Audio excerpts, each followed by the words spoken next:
റയറായിട്ട് വന്നല്ലോ ഒരു അപ്പൊ അതിനൊക്കെ ഉറങ്ങിപ്പോകാനുള്ള സാധ്യത.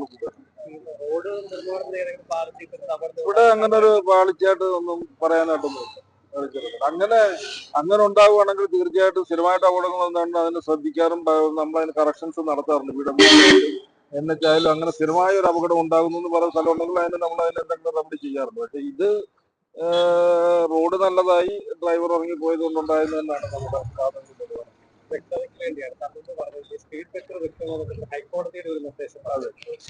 ഹൈക്കോടതിയുടെ അതായത് മെയിൻ റോഡുകളിൽ ഹമ്പ് വെക്കാൻ പാടില്ല എന്ന് ബഹുമാനപ്പെട്ട ഹൈക്കോടതിയുടെ നിർദ്ദേശപ്രകാരമാണ് ഇന്ന് ഓരോ റോഡുകളിലും മെയിൻ റോഡ് തന്നെ എവിടെ വേണമെങ്കിലും പരിശോധിക്കും. നേരത്തെ നമുക്ക് MC റോഡിലൊക്കെ ബമ്പുകളുണ്ടായിരുന്നു. ആ ബമ്പുകളെല്ലാം എടുത്ത് കളയാനുള്ള കാരണം അങ്ങനെ വെക്കരുതെന്നാണ്. അത് അപകട സാധ്യത കാരണം റോഡ് നല്ലതായതുകൊണ്ട് സ്പീഡ് വരും.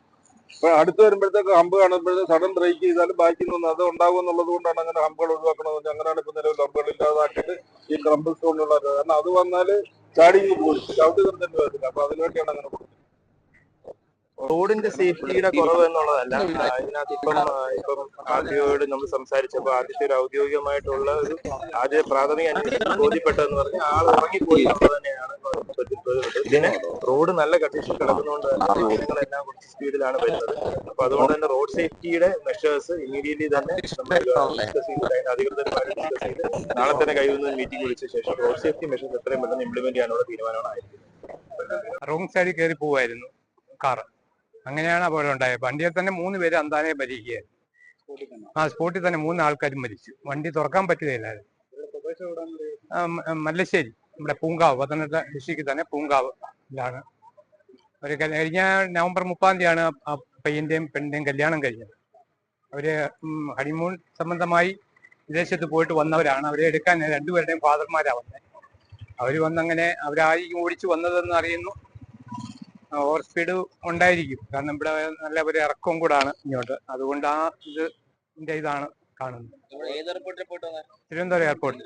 തിരുവനന്തപുരം എയർപോർട്ടിൽ നിന്ന് വന്ന വണ്ടിയാണ്. വെളുപ്പിന് 4:05 ആയപ്പോഴാണ് ഈ സംഭവം നടക്കുന്നത്. കറക്റ്റ് ഈ വീട്ടുകാരുണ്ടായിരുന്നു. അവര് സ്ത്രീ മാത്രമേ കണ്ടുള്ളൂ. ആദ്യം അവരാണ് ഓടി വന്നത്.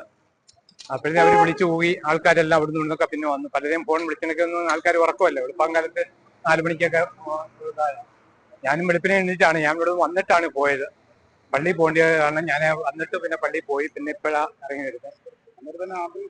ആംബുലൻസ് ഒരു 10-20 മിനിറ്റ് ആകുമ്പോൾ തന്നെ ആംബുലൻസുകൾ വന്നു. പിന്നെ ഫയർഫോഴ്സിന്റെ വണ്ടി വന്നിട്ടും വെട്ടിപ്പൊളിച്ചാണ് ഇവരെ എടുത്തത് വെളിയിൽ. എന്തോ പോസ്റ്റ്മോർട്ടം 3 പേരുടെ ബോഡി കോന്നി താലൂക്ക് ഹോസ്പിറ്റലിലാണ്. ലേഡി മാത്രമേ ഉള്ളൂ പത്തനംതിട്ട മുത്തൂറ്റ് ഹോസ്പിറ്റലിലാണ്. പോസ്റ്റ്മോർട്ടത്തിന്റെ ഇന്നറിയാം ഇപ്പോഴാണെന്നുള്ളത്. 4 പേര് മറ്റവര് ഇച്ചിരി പ്രായമുള്ള ആൾക്കാരാണ്. 2 പിതാക്കന്മാര് പ്രായമുള്ളവരാണ്. പ്രായം എന്ന് പറഞ്ഞാൽ അത്ര ഏജ് ഓവറൊന്നും അല്ല. 50 വയസ്സിന് താഴെ കാണുകയുള്ളൂ. മറ്റവര് ഇപ്പൊ കല്യാണം കഴിഞ്ഞതല്ലേ ഉള്ളൂ. കഴിഞ്ഞ 30 ആയിരുന്നു, നവംബർ 30 ആയിരുന്നു അവരുടെ മാരേജ് നടന്നത്. അപ്പൊ അതിനൊക്കെ പ്രായമൊന്നും കാണുകയില്ല.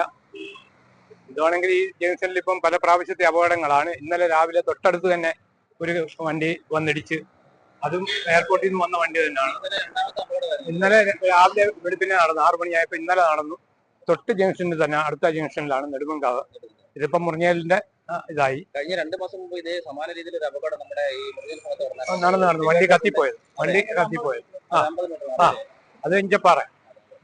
നിരന്തരമായിട്ട് ഈ ഒരു ഏരിയയിൽ ഇപ്പൊ ഈ റോഡ് പണി കഴിഞ്ഞ പിന്നെ എങ്ങനെയായാലും ഒരാഴ്ച 1-2 അപകടങ്ങളുണ്ട്. മഴയാണെങ്കിൽ നല്ല രീതിയിൽ തന്നെയാണ് ഈ മുറിഞ്ഞേൽ ജംഗ്ഷനിൽ അപകടങ്ങളാകുന്നത്. ഒരു 4-5 അപകടങ്ങൾ അടുപ്പിച്ചാണ് ഈ മുറിഞ്ഞേൽ ജംഗ്ഷനിൽ ഉണ്ടായിരിക്കുന്നത്. സർക്കാരിനോട് എന്ത് പറയുന്ന, ഒന്നിൽ റോഡിന്റെ ഇത് പരിഹരിക്കണോ, അല്ലെന്നുണ്ടെങ്കിൽ സ്പീഡിന്റെ ഇത് രാത്രി ആയാലും ഒന്നീ ക്യാമറ വെക്കുവോ, അല്ലെങ്കിൽ അങ്ങനെയുള്ള എന്തെങ്കിലും ഗവൺമെന്റ് ചെയ്യണം. കാരണം ജനങ്ങളുടെ ജീവനും അവര് മുൻകരുതലെടുക്കണം. റോഡ് മാത്രം ചെയ്തു പോയിട്ട് കാര്യമില്ല. മഴയായി കഴിഞ്ഞാൽ ആ റോഡ് മുറിഞ്ഞേൽ ജംഗ്ഷൻ എന്ന് പറയുന്ന ആ സ്ഥലം ഇവിടുന്ന് ഇറക്കും. അങ്ങോട്ട് ചെന്ന് കഴിഞ്ഞാൽ ബ്രേക്ക് ചവിട്ടി കഴിഞ്ഞാൽ വണ്ടി വലിച്ചു പോവുക. അങ്ങനെയാണ് ആ ട്രാൻസ്പോർട്ട് വണ്ടി പോയി ആ വലിയ പോസ്റ്റടിച്ച് വളച്ച് ഒരു ബൈക്ക് താറുന്നത്. ബൈക്കിന്റെ ആ ഡ്രൈവർ എന്നാലും അവനെ ഇറങ്ങി അങ്ങോട്ട് മാറിയതേ ഉള്ളൂ. ആ സമയത്താണ് അപകടം ഉണ്ടായത്. സൈൻ ബോർഡ് ഇനിയും സ്ഥാപിക്കണം. ഉണ്ട്, അവിടെ ഇവിടെയൊക്കെ ആയിട്ടേ ഉള്ളൂ. സ്പീഡിന്റെയും ഹമ്പിന്റെയും ഈ വളവിന്റെയും ഒക്കെ ഇത് സൈൻ ബോർഡുകൾ അത്യാവശ്യം കൊടുക്കണം. ഗവൺമെന്റിന്റെ സൈഡിൽ നിന്ന് ഒരുപാട് വീഴ്ചകളുണ്ട് ഇതിനകത്ത്. അത് പരിഹരിക്കണം.